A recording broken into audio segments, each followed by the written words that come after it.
দর্শক, আপনি কি খুব সহজে আরবিতে কথা বলতে চান, বা কথা বলতে গিয়েও কি ব্যর্থ হয়েছেন, বা শিখতে গিয়েও ব্যর্থ হয়েছেন? আপনি কি খুব সমস্যার সম্মুখীন হয়েছেন বা সমস্যায় আছেন? দর্শক, আজকের এই ক্লাসটি আপনার জন্য। যদি খুব সহজে খুব দ্রুত আরবিতে কথা বলা শিখতে চান ইনশাল্লাহ। অলসো আমি আপনাদের জন্য একটি স্পেশাল কোর্স তৈরি করেছি, একটি বই, 200 পাতার একটি বই, এবং উক্ত বইটির পেজ বাই পেজ 100টি ভিডিও ক্লিপ। এই ফুল কোর্সটি যারা ক্রয় করবেন সাথে সম্পূর্ণ ফ্রিতে পেয়ে যাবেন একটা স্পেশাল অফার আছে, স্পোকেন ইংলিশ 800 পাতার 3টি বই এবং একটি হিন্দি শেখার বই ফ্রিতে পেয়ে যাবেন। আপনারা আমার সাথে যোগাযোগ করেন ইনশাল্লাহ। আর যারা বাংলাদেশ থেকে যোগাযোগ করবেন এই ফুল কোর্স ক্রয়ের সাথে ইনশাল্লাহ হার্ড কপিটাও ক্রয় করতে পারবেন। আর যারা আরব দেশে অলরেডি অবস্থান করেছেন, আপনারা যদি নিতে চান কোনো মাধ্যমে, বা আপনার রিলেটিভ কেউ যদি দেশে আসেন বা আপনি ছুটিতে আসবেন, no problem, you can contact me ইনশাল্লাহ। দর্শক, এখানে আমি 10টি শব্দ দিয়ে আজকের এই ক্লাসটি তৈরি করেছি, যেই শব্দ 10টি ছাড়া আপনি আরবিতে কথা বলতে পারবেন না। কেন পারবেন না জানেন? যেমন আমরা প্রায়শই ডেইলি লাইফে বলে থাকি, শুধুমাত্র তুমি আমাকে 10 টাকা দিলা, শুধুমাত্র 10 দিনের ছুটি দিয়েছ, শুধুমাত্র তুমি ওখানে যাবা, শুধুমাত্র এই কাজটি শেষ করে তুমি ছুটিতে যাবা।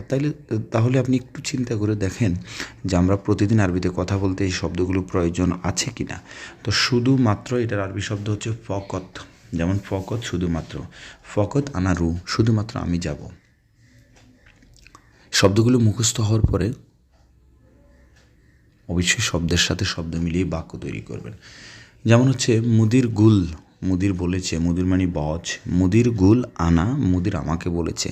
আপনি আঞ্চলিক ভাষায় যখন কথা বলতে যাবেন, আঞ্চলিক বললে ভুল হবে, আসলে শব্দগুলো সঠিক এবং সঠিক শব্দ শিখবেন।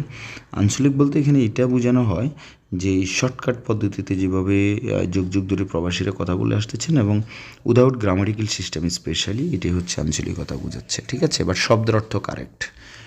ওকে, তো শুধুমাত্র তুমি যাবা, ফকত ইন্তা রু হুনাক, শুধুমাত্র তুমি ওখানে যাবা। ফকত শুধুমাত্র, ইন্তা তুমি, রুহ যাবা, ফকত ইন্তা রু ঢাকা, তুমি ঢাকায় যাবা। ফকত ইন্তা রু ইজাজা, শুধুমাত্র তুমি ছুটি যাবা।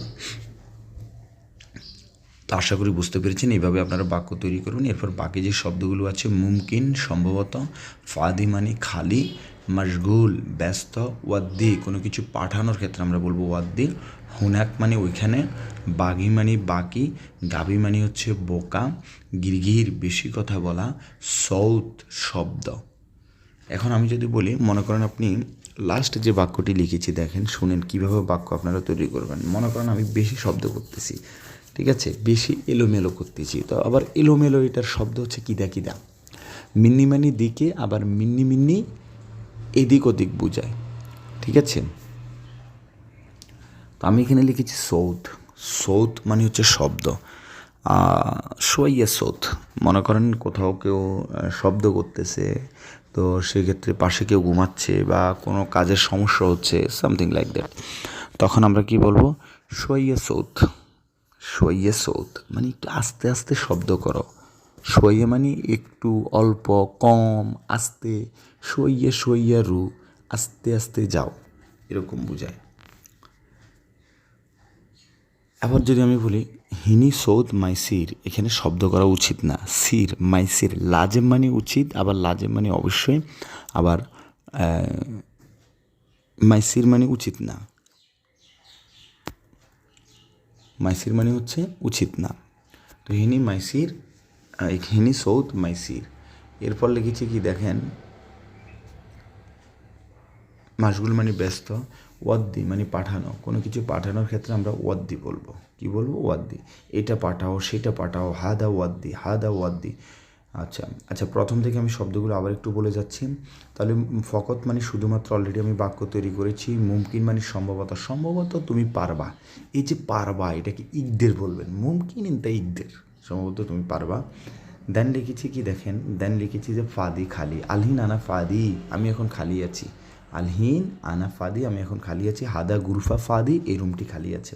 মাশগুল ব্যস্ত, হুয়া মাশগুল, সে ব্যস্ত। হুয়া মাশগুল, সে কি ব্যস্ত? মাশগুল মানে ব্যস্ত। ওয়াদ্দি মানে পাঠাও, এটা ওয়াদ্দি, হাদা ওয়াদ্দি, এটা পাঠাও। হুনাক ওইখানে, হাদা ওয়াদ্দি হুনাক, এটা ওখানে পাঠাও। একটু বুদ্ধি জ্ঞান খরচ করে বাক্য তৈরি করবেন। বাগি মানে বাকি, ওয়াইন বাগি নফর, বাকি লোক কোথায়? ইনতা গাবি নফর, তুমি বোকা লোক। লেশ গিরগির, বেশি কথা বলো।